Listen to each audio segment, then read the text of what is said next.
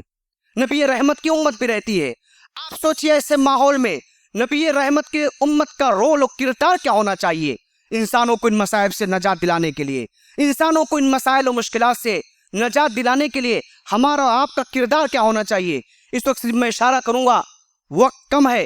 Michael Hart, جس نے دا 100 آدمی جو کتاب لکھی، اور پہلے نمبر پر اس نے اللہ کے رسول صلی اللہ علیہ وسلم کو لکھ رکھا. اس نے اللہ کے رسول صلی اللہ علیہ وسلم کی شخصیت کے بارے میں بہت اہم بات لکھی. اس نے یہ لکھا کہ اللہ کے رسول صلی اللہ علیہ وسلم جب 6 صدی عیسوی میں تشریف لائے، اس وقت دنیا تباہی کے کگار پر پہنچ گئی تھی. ظلم و ستم، ناانصافی کچھ اس حد کو پہنچ گیا تھا کہ دنیا تباہ و برباد ہونے والی تھی. اللہ کے رسول کا سب سے بڑا احسان یہ ہے کہ آپ تشریف لائے اور آپ نے دنیا کو تباہ ہونے سے بچا لیا. تو آج جب دنیا کی تباہی کی طرف جا رہی ہے، آج جب دنیا بربادی کی طرف جا رہی ہے، تو رسول رحمت کی امت کا کردار کیا ہونا چاہیے؟ کیا ہمارا آپ کے کردار یہ نہیں ہونا چاہیے کہ ہم آگے بڑھیں اور دنیا کو تباہی سے بچائیں ہم اور آپ، دنیا کو ہلاکت سے بچائیں ہم آپ، دنیا کو بربادی سے بچائیں ہم اور آپ؟ یہ ہمارا رول نہیں ہے. اس پر غور کرنے کی ضرورت ہے. میرے بھائیوں، مسلمان اپنے منصب و مقام کے اعتبار سے ایک دائی امت ہیں. ہم دائی امت ہیں، یہ بات یاد رکھیے. قرآن مجید نے ہم کو امت وسط کہا ہے، خیر امت کا لقب دیا ہے. ایسے میں اہل ایمان کی عظیم ذمہ داری ہے، ہمارا یہ فرض ہے کہ پیغمبر آخر الزمان صلی اللہ علیہ وسلم، خاتم النبی صلی اللہ علیہ وسلم کے لائے ہوئے تعلیمات کو اس پریشان حال دنیا کے سامنے ہم پیش کریں. آپ صلی اللہ علیہ وسلم کی سیرت مطہرہ میں، آپ صلی اللہ علیہ وسلم کی سیرت مبارکہ میں، آپ صلی اللہ علیہ وسلم کی اسوہ حسنہ میں دنیا کے سارے مسائل کا حل ہے. دنیا کے سارے مسائل کا حل ہے. یہ ہماری آپ کی ذمہ داری ہے کہ ہم پیش کریں. میرے بھائیوں، بھارت جیسے ملک میں ہماری ذمہ داریاں تو کئی گنا بڑھ جاتی ہیں. یہاں ہم ایک طویل مدت سے رہ رہے ہیں، یہاں کی 1000 سالہ تاریخ پر ہمیں بڑا فخر بھی ہے، مگر افسوس کہ اپنے ہم وطنوں کو آج تک ہم اسلام کے نظام رحمت سے کم حق واقف نہیں کرا سکے. اسلام کی بنیادی باتوں سے واقف ہونا تو دور کی بات. آج ہمارے ہم وطن، آج اس ملک کے باشندے اسلام، پیغمبر اسلام، قرآن اور مسلمانوں کے بارے میں شدید غلط فہمیوں کی شکار ہیں. اس ملک میں اگر ہم نے دعوتی ذمہ داریاں ادا کی ہوتی، اپنے اگر دعوتی فرائض ہم نے ادا کیے ہوتے، تو آج اس ملک کا منظرنامہ دوسرا ہوتا. میرے بھائیوں، دوریوں کے بجائے قربتیں ہوتی، غلط فہمیوں کے بجائے خوشگمانیاں ہوتی، اور اس ملک میں ایک امن و امان کی فضا قائم رہتی.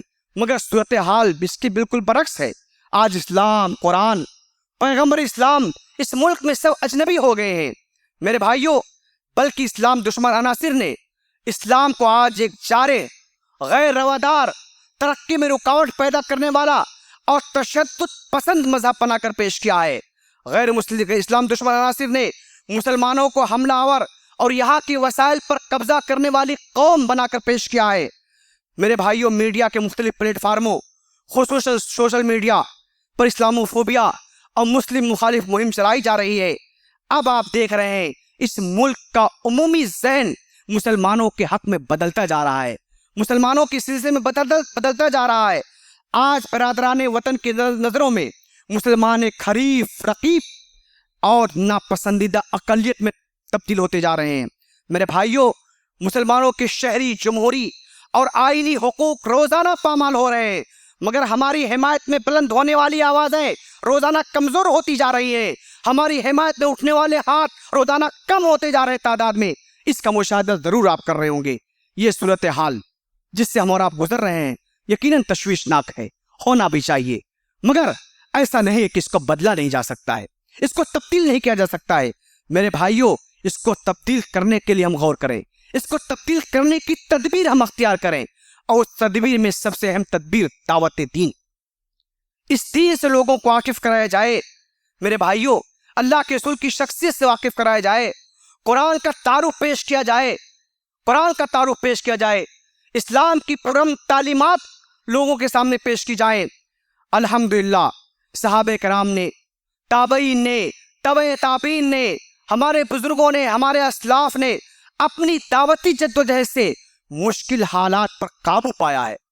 جب ان کے لیے آزمائشیں رات کی تاریکی کی طرح چھا گئی ہے تو انہوں نے دعوت دین کے روشن چراغ سے اپنے مسائل کو حل کیا ہے، اپنے لیے اس دنیا میں راستہ بنایا ہے۔ میرے بھائیوں، آج ہمارے ملک میں یقیناً مشکلات ہیں، رکاوٹیں ہیں، مسائل ہیں، مگر اس کے باوجود آج بھی دعوت دین کے امکانات، بہت امکانات ہیں۔ پہلی بات تو یہ ہے کہ آج بھی ہمارے ملک کی اکثریت مذہب کی قائل ہے، مذہب کی قائل ہے، بلکہ قائل ہی نہیں، ان کی زندگیوں میں مذہب کا بڑا عمل دخل بھی ہے۔ اگر ان سے مذہب کی بات کی جائے، مذہبی باتیں کی جائیں تو غور کرتے ہیں، سنتے ہیں، سوچتے ہیں۔ ایسا ہو ہی نہیں سکتا کہ جب ان کے سامنے اسلام کی دعوت کو پیش کریں تو اس کے بارے میں نہ سنیں اور نہ سوچیں۔ میرے بھائیو، اسی طرح ہمارا ملک ایک طویل رقبے والا ملک ہے، بہت بڑی آبادی یہاں کی ہے، مختلف طبقات ہیں، مختلف زبان بولنے والے لوگ ہیں، مختلف علاقوں کے رہنے والوں کے الگ الگ رسوم و رواج ہیں۔ الحمدللہ بہت سارے لوگوں کے ذہن ابھی مسموم نہیں ہوئے ہیں، بہت سارے لوگوں کے ذہن ابھی اسلام کے سلسلے، مسلمانوں کے سلسلے میں بدلے نہیں ہیں، وہ بدگمان نہیں ہوئے ہیں، مسلم مخالف ذہن نہیں بنا ہے۔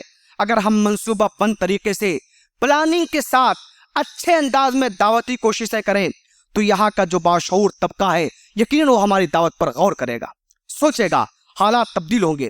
ایک بات یہ بھی بتاتا چلوں کہ جو باشعور ملتیں ہوتی ہیں، جو باشعور افراد ہوتے ہیں، جو باشعور قومیں ہوتی ہیں، وہ مسائل کو مسائل نہیں بلکہ مواقع سمجھتے ہیں، وہ کسی مسئلہ کو مسئلہ نہیں بلکہ موقع سمجھتے ہیں اور موقع میں تبدیل کرنے کی تدبیر اختیار کرتے ہیں۔ یہ ہے باشعور قوموں کا ہنر۔ میرے بھائیوں، آج اس ملک میں جتنے ایشوز آ رہے ہیں ہمارے تعلق سے، جتنے مسائل کھڑے کیے جا رہے ہیں ہمارے تعلق سے، وہ مسائل نہیں بلکہ ہمارے لیے مواقع ہیں۔ ان کو ہم استعمال کریں، ان کو ہم استعمال کریں۔ آپ کو مثال دیتا ہوں، جذباتی ہونے کے بجائے سنجیدگی کے ساتھ اگر ہم غور کریں تو ہم دیکھیں گے کہ ہر مسئلہ ایک موقع ہے۔ مثال کے طور پر ابھی چند دنوں پہلے جب ہمارے کچھ نوجوانوں نے آئی لو یو محمد یا آئی لو یو پرافٹ کے ذریعے سے اپنی محبت کا اظہار کیا تو اس کو لے کر کے اس ملک میں مسلمانوں کے خلاف ایک مخالف بیانیہ تیار کیا گیا، ملک کی سطح پر مسلم مخالف فضا تیار کی گئی۔ میرے بھائیوں، مگر اسی فضا میں آپ دیکھیں گے کہ لاکھوں انسان ایسے بھی ہیں جنہوں جو اللہ کے رسول صلی اللہ علیہ وسلم کی شخصیت کے بارے میں، اللہ کے رسول کی سیرت کے بارے میں، آپ صلی اللہ علیہ وسلم کے پیغام کے بارے میں جاننا چاہتے ہیں۔ ان کے ذہن بیدار ہو گئے ہیں، وہ جاننا چاہتے ہیں اللہ کے رسول ہے کون، آپ کا پیغام کیا ہے، آپ کی شخصیت کیا ہے۔ میرے بھائیوں، اللہ کے رسول کی سیرت سے، آپ کے پیغام سے، آپ کی تعلیمات سے واقف کرانے کے لیے یہ ہمارے پاس گولڈن چانس ہے، سنہرا موقع ہے، یہ بہترین اپارچونٹی ہے کہ ہم برادران وطن کے سامنے اللہ کے رسول صلی اللہ علیہ وسلم کی شخصیت کو پیش کریں، آپ کی تعلیمات کا ہم تعارف کرائیں۔ جن شدت پسند عناصر نے یہ مسائل کھڑے کیے ہیں، میں نہیں سمجھتا کہ ان کو اسلام کے بارے میں بہت کچھ مطالعہ ہوگا، اللہ کے رسول کے بارے میں بہت کچھ وہ جانتے ہوں گے، ایسا نہیں ہے۔ ہماری دعوتی کوششوں کے نتیجے میں ہو سکتا ہے ان کو جاننے کا موقع ملے، ان کو پڑھنے کا موقع ملے، اور ہو سکتا ہے کہ ان کے ذہن و فکر تبدیل ہو جائیں۔ یقیناً آپ اس سے واقف ہیں کہ برادران وطن، یہ انسان جو بھی آپ لے لیجئے، قرآن کے بعد سب سے زیادہ اگر کسی سے متاثر ہوتے ہیں تو اللہ کے رسول کی شخصیت، آپ صلی اللہ علیہ وسلم کی سیرت ہے۔ میرے بھائیوں، یہ بہت اچھا چانس اور موقع ہے ہمارے لیے۔ اسی کے ساتھ ساتھ میری گفتگو کا جو دوسرا پہلو ہے وہ یہ ہے کہ ہمیں خود اپنے بھی احتساب کی ضرورت ہے، اپنا بھی جائزہ لینے کی ضرورت ہے کہ عمل کے اعتبار سے ہم اور آپ کہاں کھڑے ہیں۔ میرے بھائیوں، جو ہم دعوت پیش کریں گے تو دعوت اس وقت مؤثر ہوتی ہے جب دائی کا کردار، جب دائی کی سیرت، جب دائی کا عمل اس کی دعوت کے مطابق ہو، اس کی دعوت کے مطابق ہو۔ ہم تو گفتار کے غازی ہیں، سارا انقلاب الفاظ و جملوں سے لانا چاہتے ہیں، ساری تبدیلی کتاب، فولڈر، پمفلیٹ اور بینر کے ذریعے لانا چاہتے ہیں۔ یہ ممکن نہیں میرے بھائیوں۔ اسلام کی جن تعلیمات کو دوسروں کے سامنے ہم پیش کرتے ہیں اور جن کے بارے ہماری خواہش و تمنا ہوتی کہ اس پر عمل کریں، ان تعلیمات پر ہم خود عمل نہیں کرتے۔ حضور صلی اللہ علیہ وسلم کی جن اخلاق کی کریمانہ کو دوسروں کے سامنے ہم پیش کرتے ہیں، اس کا عکس ہمارے اخلاق میں نظر نہیں آتا۔ اسلام کی بنیاد پر بننے والے جس مثالی معاشرہ کی تصویر ہم دوسروں کو دکھاتے ہیں، وہ مثالی معاشرہ ہماری آبادیوں میں کہیں نظر نہیں آتا۔ میرے بھائیوں، جس قرآن کی طرف ہم لوگوں کو بلاتے ہیں، خود اس قرآن پر ہمارا عمل نہیں ہوتا۔ میرے بھائیوں، اللہ کے رسول صلی اللہ علیہ وسلم کی جو ہم بات کرتے ہیں، آپ سے محبت کی جو ہم بات کرتے ہیں، تو آپ دیکھیے اللہ کے رسول صلی اللہ علیہ وسلم نے کسی ایسی چیز کی تبلیغ نہیں کی جس پر آپ نے عمل نہ کیا ہو، جس پہ آپ نے عمل نہ کیا ہو۔ آپ صلی اللہ علیہ وسلم نے جن نیکیوں کی طرف دعوت دی، سب سے پہلے آپ نے ان پر عمل کیا۔ جن برائیوں سے روکا، آپ صلی اللہ علیہ وسلم خود اس سے کوسوں دور رہے۔ جس قرآن کی طرف بلایا، حضرت عائشہ رضی اللہ تعالی عنہا کی زبان میں کانا خلق القرآن، آپ چلتا پھرتا قرآن بن گئے۔ جس اخلاق کی دعوت دی، اللہ تعالیٰ نے گواہی دی انک لعلی خلق عظیم، کہ آپ تو اخلاق کے بہت بلند مرتبے پر فائز ہیں۔ اللہ کے رسول کی سیرت دیکھیے، اللہ کے رسول کی شخصیت دیکھیے کہ اللہ کے رسول نے کسی ایسی چیز کی دعوت نہیں دی جس پر آپ نے عمل نہ کیا ہو۔ میرے بھائیوں، قرآن مجید میں یہ تو بنی اسرائیل کے علماء کا کردار بتایا گیا ہے کہ تأمرون الناس بالبر وتنسون انفسکم، تم دوسروں کو بھلائی کا حکم دیتے ہو اور خود کو بھول جاتے ہو۔ اسی طرح اگر آپ دیکھیں جو ہے تو یہ تو سیاست دانوں کا کردار ہے کہ اپنی تقریر میں، اپنی تحریر میں وہ ان چیزوں کا تذکرہ کرتے رہتے ہیں جن پر وہ عمل نہیں کرتے۔ میرے بھائیوں، بڑے بڑے دعوے کرتے ہیں مگر کچھ کرتے نہیں، وہ اپنے قول ہی کو اپنے عمل کا قائم مقام سمجھتے ہیں۔ مگر ہم اور آپ تو ایک دائی ملت ہے، ہم اور آپ تو ایک دائی امت ہیں۔ میرے بھائیوں، ضروری ہے کہ ہم اپنی زندگیوں میں ان اصولوں پر عمل کریں جن اصولوں کو ہم حق کہتے ہیں۔ عجیب و غریب بات ہے، ہم حق بھی کہتے ہیں عمل بھی نہ کریں۔ یہ کیسا تضاد ہے، یہ کیسی دو رنگی ہے۔ ہم کہیں یہ چیز صحیح بھی ہے اور خود ہم اس پر عمل نہ کریں۔ تو جن اصولوں کو ہم حق کہتے ہیں ان پر عمل کریں۔ دنیا صرف ہمارے زبان سے اسلام کی صداقت اور سچائی کو نہ سنے بلکہ ہمارے عمل و کردار میں بھی اس کا مشاہدہ کرے۔ دنیا خود ہم اپنی آنکھوں سے ان سعادتوں، ان برکتوں کا مشاہدہ کر لے جن سعادتوں برکتوں سے ہم دنیا کو واقف کرانا چاہتے ہیں۔ دنیا خود یہ دیکھ لے کہ اسلام کی بنیاد پر بننے والا فرد کیسا اچھا فرد ہوتا ہے، اسلام کی بنیاد پر بننے والا معاشرہ کیسا مثالی معاشرہ ہوتا ہے، اسلام کی تعلیمات کی بنیاد پر تعمیر ہونے والا سماج کیسا مثالی سماج ہوتا ہے۔ دنیا اس کو دیکھ لے۔ اگر ایسا ہو جائے تو یدخلون فی دین اللہ افواجا کا منظر آپ اپنی سر کی دو آنکھوں سے دیکھیں گے، سر کی دو آنکھوں سے دیکھیں گے۔ یہ بھی بات آپ کو بتاتا چلوں، وہ ختم ہو رہا ہے کہ آج جو بھی مخالفت ہو رہی ہے وہ اسلام کی نہیں ہو رہی ہے، مسلمانوں کی ہو رہی ہے۔ کیونکہ برادران وطن نے تو اسلام کو عملاً دیکھا ہی نہیں، اسلام کو عملاً دیکھا نہیں کہ اسلام کیسا ہوتا ہے عمل کی زندگی میں، کیسا سماج بناتا ہے، کیسا فرد تیار کرتا ہے، کیسا معاشرہ اس کی بنیاد پر قائم ہوتا ہے۔ انہوں نے ہم کو اور آپ کو دیکھا ہے۔ وہ جو مخالفت کر رہے اسلام کو، ہم کو آپ کو دیکھ کر رہے، یہ مسلمانوں کی مخالفت ہے، یہ اسلام کی مخالفت نہیں ہے۔ میرے بھائیوں، ہم کو اپنا طور طریقہ بدلنے کی ضرورت ہے۔ رسول صلی اللہ علیہ وسلم کی محبت جو سنت پر عمل کرنا نہ سکھائے، محض دھوکہ اور فریب ہے۔ رسول صلی اللہ علیہ وسلم کی محبت جو آپ وسلم کی اطاعت و اتباع پر نہ ابھارے، محض لفاظی ہے۔ اور رسول صلی اللہ علیہ وسلم کی وہ محبت جو آپ وسلم کے لائے ہوئے نظام حق قائم کرنے کی تحریک پیدا نہ کرے، محض ریا اور دکھاوا ہے۔ میرے بھائیوں، آج کی گفتگو کا ہمارا پیغام یہ ہے کہ ہم اور آپ ایک تو خود اپنے آپ کو اس سانچے میں ڈھالنے کی کوشش کریں جو سانچہ اللہ کے رسول نے بتایا، اس رنگ میں اپنے آپ کو رنگنے کی کوشش کریں جو رنگ اللہ کے رسول نے ہم کو دیا ہے، جو صبغۃ اللہ ہے، اور اس سے بہتر دنیا کا کوئی رنگ نہیں ہو سکتا ہے۔ ایک تو یہ، اور دوسری ہماری ذمہ داری یہ ہے کہ ہم اور آپ دنیا کو اسلام کی تعلیمات سے واقف کرانے کی کوشش کریں۔ یہ ہماری اہم ذمہ داری ہے۔ جزاک اللہ خیر، وآخر دعوانا الحمدللہ رب العالمین۔